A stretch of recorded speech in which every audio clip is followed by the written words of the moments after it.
What if Count Dooku trained Anakin? This is Count Dooku. He was the hero of the Separatist movement who headed their war against the Galactic Republic. Behind closed doors, Dooku was also a Sith Lord who was manipulating galactic affairs behind the scenes in an attempt to consolidate power for him and his Sith master, Darth Sidious. However, before Dooku became the political idealist who sparked a war, he was the Jedi Master who left the Order, disillusioned with their blind support for a corrupt government. But what if Dooku hadn't left the Order as quickly? And what if he had trained Anakin? That's what we'll be exploring today, and I know that you'll be surprised by some of the twists and turns that our new story takes. So let's dive right into it.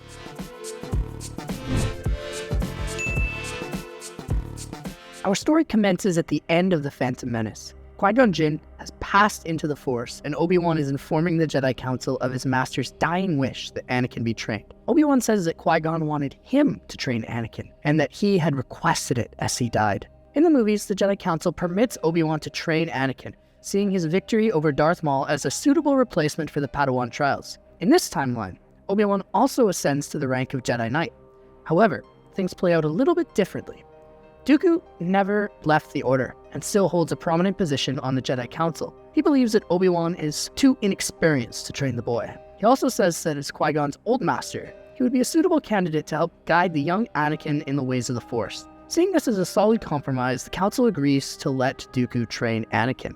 Dooku sees Anakin's potential and knows that he has a lot to catch up on if he's going to be a successful Jedi. He pushes Anakin harder than any other master in the Order pushes their Padawans. Dooku is almost military with his instruction, requiring that Anakin rise early almost every day of the week and begin his lightsaber training. Dooku takes immense pride in being a renowned swordsman, and he seeks to impart his knowledge upon his new apprentice. While Anakin is competent in the art of lightsaber dueling during the main story, he becomes even more adept because of his sparring training with Dooku. He also meditates intensely with his master, learning to balance his darker emotions and wrestle with his fears. These meditation sessions also immensely benefit his Force attunement, causing his training to progress faster and faster. Dooku teaches Anakin how to be a classy Jedi, so Anakin learns to be respectful, even when he has opposing viewpoints from his superiors. Unlike in the Clone Wars and the prequels, Anakin does not frequently throw childlike fits of rage. Instead, he learns to control his emotions and is much more calm like Dooku. When Anakin visits Ilum, he still finds a blue lightsaber crystal. In addition, he also creates the same saber we see him wielding during the main timeline. It does not turn out curved like his master's. Dooku is proud of his Padawan for accomplishing such a monumental rite of passage for a Jedi, and he gives Anakin a day off of training to recover. While Anakin is eating with his Padawan peers at dinner that night, many remark how tough of a master Dooku is, and Anakin shrugs it off. Anakin did not like his master very much at the beginning, but he knew that Dooku wanted the best for him. Along with that, Anakin had also seen immense growth in his abilities and self-control, something that many of the Padawans his age had not yet accomplished. Anakin is more mature because of his Padawan relationship with Dooku, which makes him feel pleased in his progress. As the years continue, Dooku starts to see cracks in the Jedi leadership. Their blind support for the corrupt politicians in the Senate began to make Dooku feel disillusioned with their vision for the galaxy.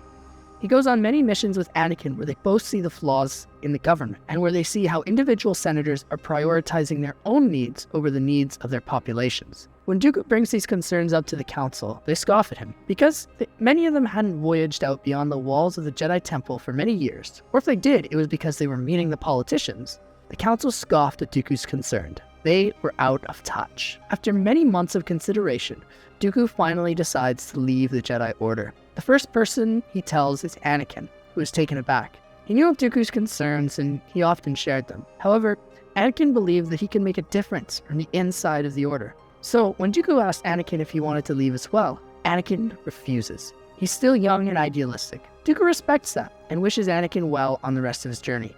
Before Dooku leaves, he ensures that Anakin finishes his trials and becomes a knight at a very young age, knowing that he has developed into a fine Jedi despite his youth.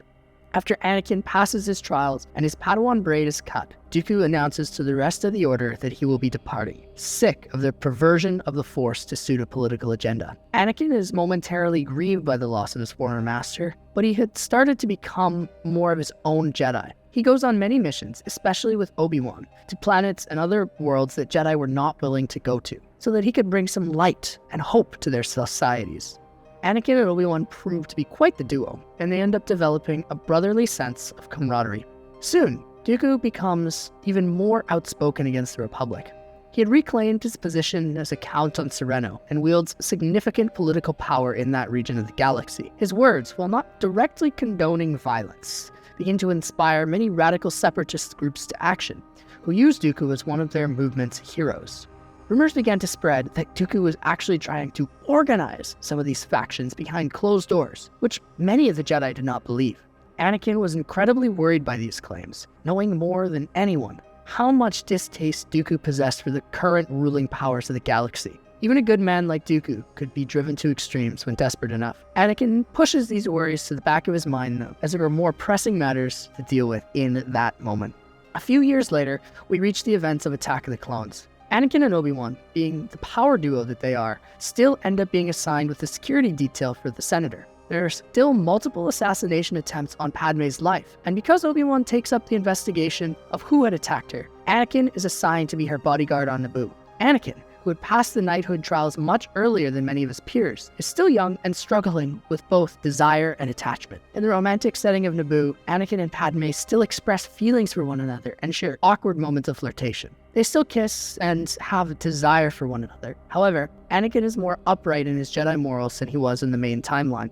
His discipline is there, and he resists anything further. He also does not leave to Tatooine when he receives dreams about his mother. Instead, he meditates and recenters himself, trying to expunge himself of the dark energy that flows through him. Padme and Anakin still end up going to Geonosis in an attempt to liberate Obi-Wan, though, because Anakin believes that helping his Jedi brother is something important. And he also has concrete evidence of Obi-Wan's danger, rather than just vague visions like he did for his mother. Because the pair goes alone, the end result is much the same. They're captured by Jango and other separatists on the planet. Just like in Attack of the Clones, Anakin and Padme are both chained up to the Geonosian arena alongside Obi-Wan, and Obi-Wan makes some snarky one-liners about their rescue attempt. That's when Count Dooku walks out and sees the Jedi awaiting judgment. Much like how he offered Obi-Wan a place by his side, Dooku also extends the offer to Anakin. Dooku says that Anakin doesn't have to join him, but he only needs to give up on the Jedi Order. Anakin, having years to refine himself into a more mature Jedi, refuses. Anakin still believes that there's some hope left for the Order, and that he will help bring it about. Anakin extends the offer back to Dooku, asking that he come back to the Order and help create something that they can both be proud of. Anakin tells Dooku that the path he's chosen is one that will only lead him further towards corruption and possibly the dark side. Anakin also expresses that the man who trained him would never turn his back on his friends or the Jedi Order, just like in this situation. Dooku furrows his brow, considering what Anakin had said, but he ultimately decides that Anakin is incorrect. Reluctantly, Dooku still orders that the beasts be brought into the arena and that they kill these 3 thorns in his side: Padme, Obi-Wan, and his former apprentice. Just like in Attack of the Clones, our heroes battle hard against these creatures. Nute Gunray still remarks about how Padme shouldn't be surviving and that she must be executed. The battle continues to play out almost scene for scene of Attack of the Clones, including with the arrival of the Jedi Order and the Clone Army. Jango still dies, leaving Boba to be alone in the galaxy again. Anakin and Obi-Wan still chase Dooku to his escape hangar, and Dooku continues to offer each of them a place at his side where they could overthrow Sidious and create a better galaxy for the people that they knew were suffering. Both of them decline, and rather than recklessly attack Dooku head-on, Anakin waits, moving in with Obi-Wan. The blades clash in a dark room, filling it with the glowing aura of their sabers. Before Yoda arrives, Anakin and Obi-Wan manage to disarm Dooku. Dooku attempts to shoot them with Force lightning, but the 2 Jedi simply deflect it back with their lightsabers. Eventually, Dooku is subdued, and the pair of Jedi capture him. They quickly inform the other Jedi Masters of this development, and are able to escape Geonosis quickly. Dooku continues to spout off his political rhetoric to the pair on the ride back, saying that his ultimate plan for the galaxy was the only one he could see working to keep the people satisfied. He rails against the Republic, and Anakin actually listens intently. Anakin knows that the system is flawed. However, he still believes that it can be changed from the inside. Anakin also believes that overall, the Jedi are still good, but their leadership had become corrupted and blinded by galactic politics and were too stubborn to listen to reason. Upon their arrival on Coruscant, Count Dooku is charged with treason by the newly formed Republic military, and Admiral Tarkin takes the helm on being his prosecutor. The trial begins and is widely watched across the galaxy, especially since the Separatists are still functioning well without their leader. Mina Monteri has taken up the interim position of the leader of the Separatist Parliament, absolutely blasting the Republic for their holding of what she called a political prisoner. The Separatists united behind her strong voice, and they continue to use the droid army to make that voice heard. Mina is not as strongly swayed by the Separatist Corporate Council, however, and she often shuts down their warmongering ideas that would only profit them. Dooku remains ferocious in trial, pleading his innocence and saying that the Republic was actually illegally keeping him there, for he had done nothing wrong. In fact, he even argues that because Geonosis had become a member of the Confederacy, they technically didn't fall under Republic jurisdiction, and therefore the Republic had been wrong for raiding it. Many in the Senate are shocked and infuriated by these arguments, and Tarkin continues to press Dooku for his perceived crimes. As the trial continues, many Separatists feel as though Dooku should be liberated. So they commission a team of covert bounty hunters to free him. This team involves Cad Bane, Embo, Aurra Sing, Bossk, and the young Boba Fett, who's eager to jump into any mission that will help him get revenge on the Jedi that killed his father. Boba is captured and thrown in jail on purpose, and then creates a diversion so that the other bounty hunters can sneak past security with relative ease. They know where Dooku's cell is, as there were some Separatist plants in the jail who had access to that information, and the bounty hunters end up freeing him relatively quickly. In the commotion of the fight that Boba had started, Boba manages to escape and recover his gear quickly, meeting the bounty hunters in the depths of Coruscant. They then hop aboard their ship, which is the disguise they use as a cargo freighter, and make it off Coruscant without issue. Dooku is returned to the Separatist Parliament and is met with a resounding standing ovation. He then addresses the galaxy, indicating that his imprisonment by the Republic was a clear sign that they were out of touch with the needs of the galaxy and that they needed to be shown through force that the Separatists meant business. The Republic leadership was absolutely taken aback, commissioning a full investigation into how this was possible. Many Confederacy sympathizers were arrested, including the ones in the prison, and the Republic continues its crackdown on Separatist activity. The Clone Wars continue on as they played out in the TV show, with not much difference, other than Anakin's more conservative command style. While his plans are unorthodox, none of them are considered rash by his men. He still trains Ahsoka, imparting his wisdom upon her with the issues of the Order, and telling her from a young age that Count Dooku was right about many things, but went on about conveying his concerns in the wrong fashion. Ahsoka still ends up leaving the Order after she is falsely convicted of a crime, pushing Anakin deeper into frustration with Jedi leadership. But still, because of Dooku's training, Anakin holds faith that one day, things will change, and that he can be a positive voice in that change. Hey folks, if you're enjoying this story, please consider subscribing and turning on notifications as we update this channel weekly with new What If content. Now, back to the story. Fast forward a little bit to the assault on Coruscant. Anakin and Obi-Wan still end up having to fight Dooku on board of Grievous's capital ship to liberate the Chancellor. Obi-Wan is still knocked unconscious relatively quickly, leaving Anakin to continue the duel. During the fight, both of them try to convince the other to join the opposing side, but each refused. Anakin puts on a good show for the Chancellor, but his swordsmanship had only improved since his prior training with Dooku. Because of his youth and incredible abilities with the lightsaber, Anakin is able to quickly disarm, or should I say, unhand. Haha, get it? Because he cuts Dooku's hands off? Isn't that funny? No, it wasn't funny? Okay, well, I'll move on. And tells him that Dooku is lost. Palpatine goads Anakin into killing Dooku again, trying to get the Jedi to give in to his frustrations with the Order and kill his former master. Anakin, however, has compassion in his heart. He knows that despite Dooku's descent into the dark side, he still had good intentions. Anakin believes that Dooku should have stayed loyal to the Republic, and he could have made an excellent leader that prevented this entire chapter from unfolding in galactic politics. So, because of this sentiment, Anakin refuses to kill Dooku. Instead, Anakin orders Dooku to come with them and return to Coruscant to receive justice. Palpatine tells Anakin that he did the right thing, but that he could have dealt with this monster once and for all. Anakin states that it wasn't his place to make that judgment. He grabs Obi-Wan, and the Jedi end up escaping with the Chancellor and Dooku much more quickly than they did in the movie. With the capture of Dooku, more is at stake, so they must move carefully and end up not being trapped by ray shields. They manage to steal a Separatist shuttle and pilot it effectively back to the surface of Coruscant, watching the skies above as Grievous elects to retreat due to the escape of the Chancellor. Grievous had failed.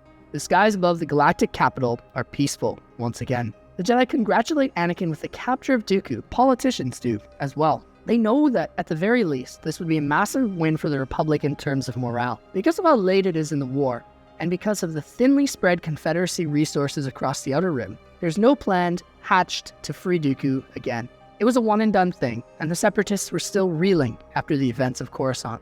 As the events of Revenge of the Sith play out, a shroud of darkness descends upon the Republic. Rather than Anakin receiving visions of Padme dying because he rejected his romantic attraction, he instead senses something big coming. There's a feeling of darkness that descends upon him. The other Jedi can't seem to sense it for some reason, and Anakin is confused as to why. This feeling intensifies when he's around the Chancellor. Anakin informs the Council of this, and he is given the special position to spy on Palpatine, just like in Revenge of the Sith. The Chancellor eventually reveals to Anakin that he is the Dark Lord of the Sith, the one who'd manipulated the conflict for all these years, and that he knew Dooku would speak out against him sooner or later anyways. Anakin runs back to the Council with this information, and Mace Windu goes with his Jedi cohorts to arrest Palpatine again.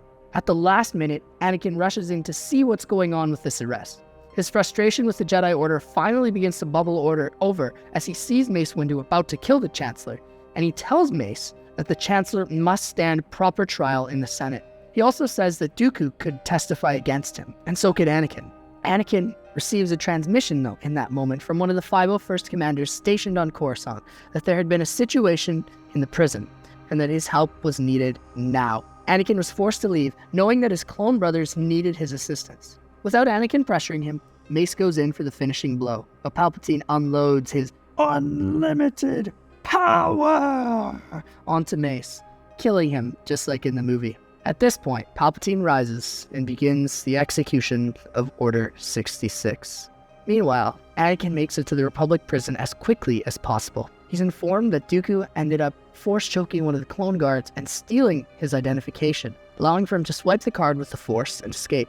Anakin senses his former master in the distance and runs after him. Anakin uses Force speed to catch up to Dooku and eventually corners him with the clones not far behind. Anakin pleads with Dooku again, saying that he could help in the indictment of the Supreme Chancellor and that the galaxy could be reformed once Palpatine was out of office. Dooku, once more, refuses, knowing how much corruption was in the Senate. Many would vote against Palpatine's arrest due to concerns about their steady stream of war cash being interrupted, or because they were scared of what the Supreme Chancellor would do to them if they did not comply with his wishes. Dooku had, in some cases, paid off these senators with his own fortune for the Separatist cause. Anakin says that he could convict those corrupt senators as well, and that Anakin needed Dooku to do what he said he would, which was make the galaxy a better place. In that moment, Dooku senses something dark. He's consumed with sadness as he senses the cries of some of his old Jedi cohorts while they die in unison. Anakin is too consumed with Dooku's redemption to notice, but Dooku senses it. The turn of the clones.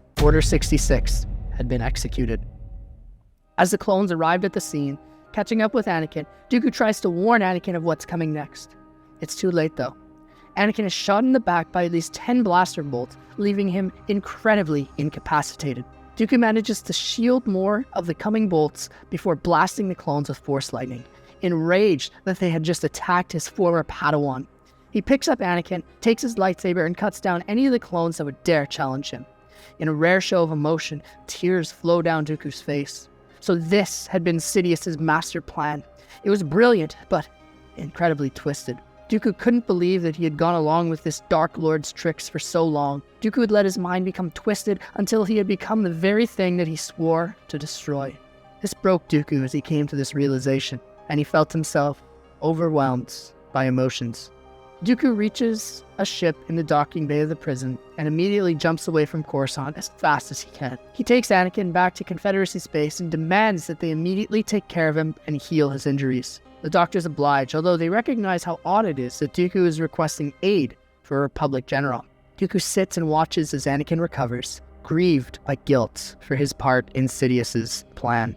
As time passes, Separatists are squashed by Palpatine's new empire. Dooku's forces go into hiding, and Dooku himself ends up finding a small, out-of-the-way world to settle on. Anakin, who's still healing, remains with Dooku and is cared for by a medical droid. Obi-Wan and Yoda end up becoming recluses as well, knowing that they stand no chance against the power of Darth Sidious and his empire. Even though there is no Luke in this timeline because Padme and Anakin never developed anything in their relationship, Obi-Wan still elects to go to Tatooine for his hiding due to its remote nature. Padme continues to speak out against Imperial policies in the Senate, and she goes on to be one of the founding members of the Rebel Alliance when it finally comes together. How do these changes impact the finale of how these galactic events play out? After years of recovering, Anakin finally heals to somewhat the level that he was at before. He begins to revitalize his connection with the Force and trains with Dooku daily, just like when Anakin was a Padawan.